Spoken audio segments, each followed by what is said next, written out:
Hey all, welcome. What I'd like to do for you now is a 3-card spread.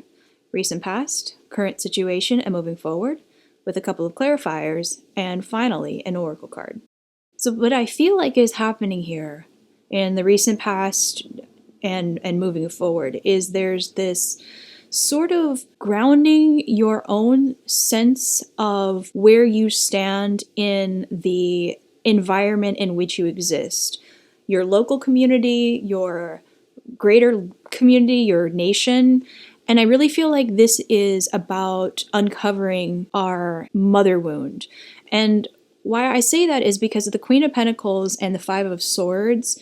It's like this removal of the sliver of the feminine in each of us, because the Queen of Pentacles is very grounded and she's very resourceful, but she's also kind of the manager of her day-to-day life. And I feel like she really represents how our mothers have nurtured us and the feminine energy at large, because these collective readings are all about, the bigger picture, but we all have a mother. We all have to unpack what our childhood wounds are. And I really feel like this is directed at the maternal.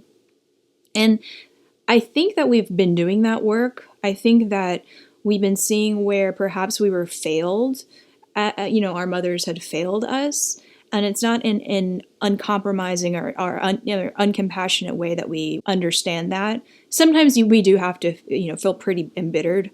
But it's like with the Five of Swords here, I really, this Aquarian energy, I really feel like it's just this the 40,000 foot flyover. It's like we're observing it out of body. We're not taking it personally anymore. It's like we're kind of assessing and understanding that aspect of our own shortcomings as a result of our nurture. And we're kind of saying, okay, well, that's what that is.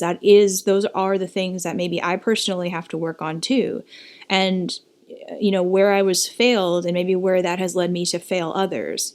And in the present energy, with the Six of Swords and the Two of Swords, it really feels like that is unpacking and what's the term for de-slivering? It's like taking the sliver out of your heart so that you can be rational and move to a place of peace and kind of get closure on that aspect of the psyche.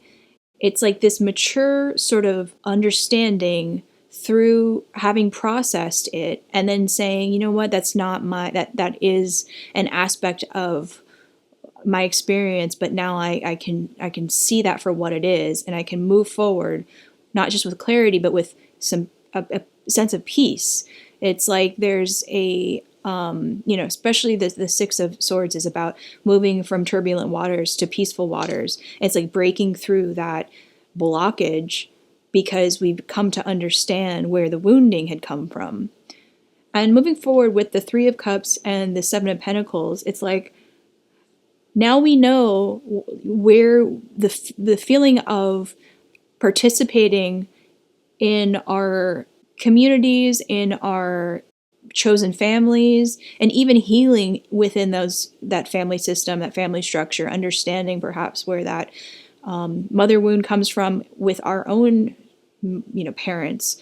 It's like now we can open our heart and put our energy, our energetic resources into expansion, into allowing others in again, allowing community to thrive, because we've kind of put to bed what has been a bit of a bugaboo for us all, like something that maybe we were reactive to, or we had real issues with trusting and opening our hearts to others because, perhaps that was what we had been taught. It's like now we're able to kind of come to terms with that and process it and move forward in a more meaningful way. So I'm going to pull some more clarifiers.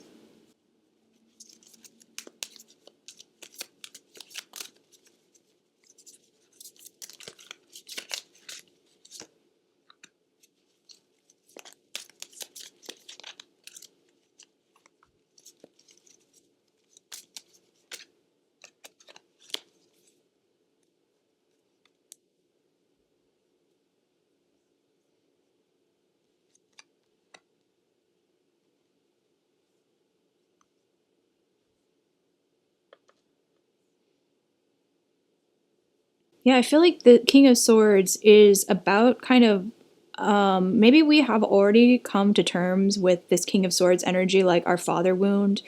It's almost like the King of Swords has kind of enabled the Queen of Pentacles to do her worst. And I think that, we might have resentment for the King of Swords as well as a parental wound.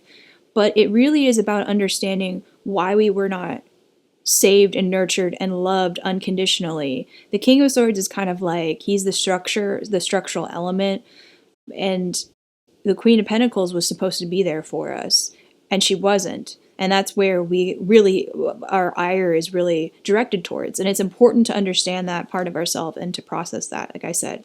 And the Seven of Wands and the present energy, things might be coming up, right now, especially with the Scorpio full moon. It's like things are coming up that are making us sort of triggered, I think.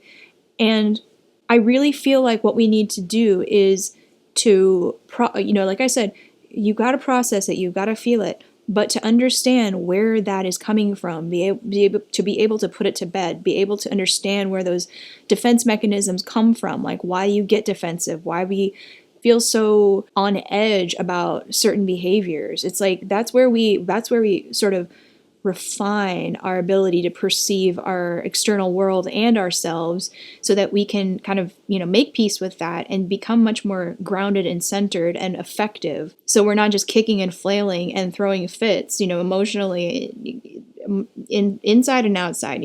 Sometimes we take it out on others. Sometimes it's really about feeling like so deeply despairing that we're ineffectual. And I think this is about recalibrating that reactivity.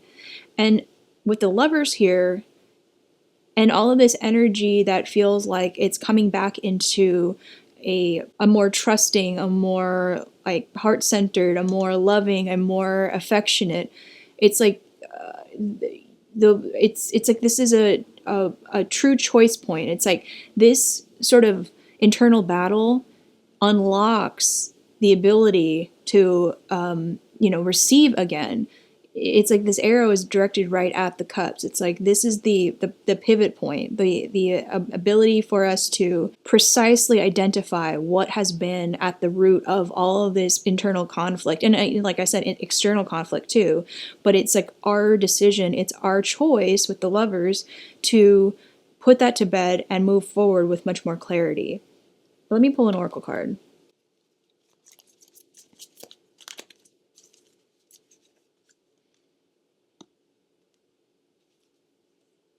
The Hound. Loyalty chains promises.